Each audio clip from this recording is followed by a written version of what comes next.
Ustadz, di kampung saya kalau selesai sholat Jumat suka ada duhur lagi.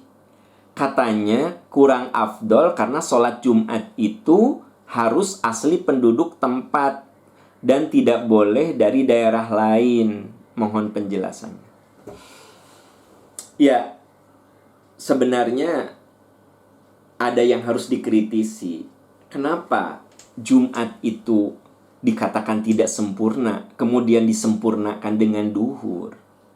Ya ayyuhalladzina amanu idza nudiya lis-sholati min yaumil jumu'ati fas'au ila dzikrillahi wa dzarul bai'. Lihat di surat Al-Jumu'ah. Hai orang yang beriman, bila dipanggil kalian untuk melakukan sholat Jumat, segeralah penuhi panggilan itu. Tinggalkan aktivitasmu, tinggalkan pekerjaanmu, tinggalkan dagangmu. Fas'au ila dzikrillah. Bersegeralah pada panggilan Allah untuk sholat Jumat. Berarti sholat Jumat itu merupakan sebuah kewajiban yang kalau dilakukan, selesailah kewajiban kita. Jangan kemudian ada ide setelah itu sholat duhur. Alasannya apa? Yang sempurna sholat itu 4 rakaat, saudara-saudara. Sementara Jumat kan 2 rakaat. Yuk kita sempurnakan.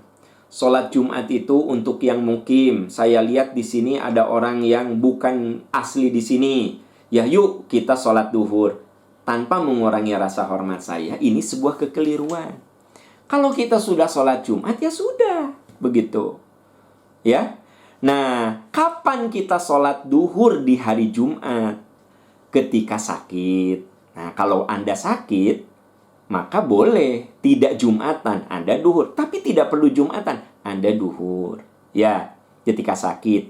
Ketika safar, Anda sedang melakukan perjalanan.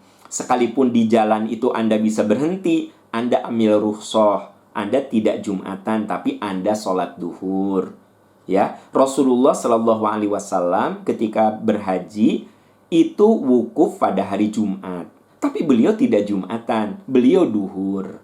Asar di jamak. Kita pun kalau kita lagi safar, lakukan saja jamak qashar, ya, tidak harus Jumatan. Jadi Jumatan itu boleh tidak dilakukan. 1 ketika sakit, 2 ketika safar, 3 ketika ada wabah seperti sekarang ini, ya. Seperti sekarang ini kan ada wabah. Ada sesuatu yang mencelakakan. Apa dalilnya? La dororo wala diroro. Kamu tidak boleh mencelakakan dirimu dan kamu tidak boleh mencelakakan orang lain. Darul mafasidi muqaddamun ala jalbil masoli. Menolak kemadorotan lebih diutamakan.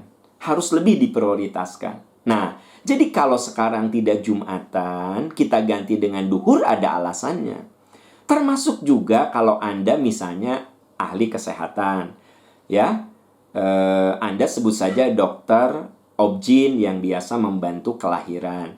Nah, ternyata menjelang Jumatan Anda harus membantu persalinan. Dan waktu Jumatan habis, keburu selesai Jumatan karena Anda membantu persalinan. Maka Anda sholat duhur. Nah, jadi kita boleh sholat duhur, tinggalkan Jumatan, ada alasan-alasannya. Tapi kalau kita sudah Jumatan, terus untuk apa duhur lagi? Untuk apa? Tidak ada aturan dalam Islam setelah Jumatan kemudian duhur lagi dengan alasan Jumat itu tidak sempurna karena cuma 2 rakaat, duhur itu sempurna. Nah, ini yang disebut beragama tanpa ilmu. Itu sebabnya saya berulang-ulang. Al-amalu al-ilmu qoblal amal. Berilmulah sebelum beramal.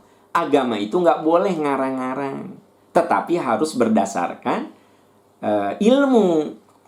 Ya, itu sebabnya ayat yang pertama kali turun kepada Nabi SAW bukan ayat sholat, bukan ayat saum, bukan ayat haji. Iqra bismi rabbikal ladzi khalaq. Baca. Jadi kita beramal itu harus dasarnya ilmu. Jangan perkiraan-perkiraan kita yang tanpa ilmu, tetapi harus dasarnya ilmu. Dan ada lagi ayat yang mengatakan, surat Muhammad ayat 19, Fa'lam annahu la ilaha illallah. Pelajarilah, ketahuilah. Jadi kita disuruh belajar, kita suruh belajar.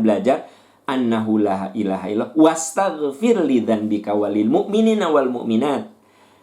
Mohon ampunlah untuk dirimu dan mukminin mukminat.